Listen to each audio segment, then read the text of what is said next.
Hoy, nakita ko na yung pagbabago eh. Unti-unti, pero importante na makita mo na magkakaroon ng pagbabago mula doon sa mentalidad na yun.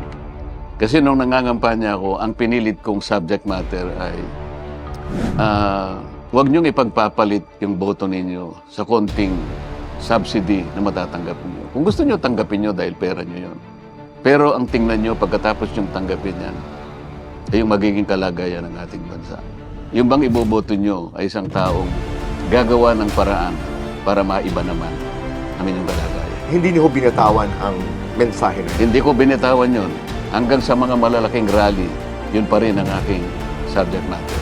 Kasi ang nakakapikon ho doon ay ginamit talaga ho yung subsidiya, ika nga, na tool para sa kampanya, na para bagang pag-aari ho yun ng ilang mga kandidato. Sinira ko yun, boy, sa magitan ng isang paghahalimbawa at isang paraan para mapalitan natin. Ang sabi ko, ang mga ayudang ibinibigay sa inyo ng pamahalaan, kung inyong susumahin yan, aabot yan ng 300 million o higit pa. Pero ang tinatarget na bilang ng mga mahihirap ay hindi napupunta sa kanila. Una, nakukurap din yan eh.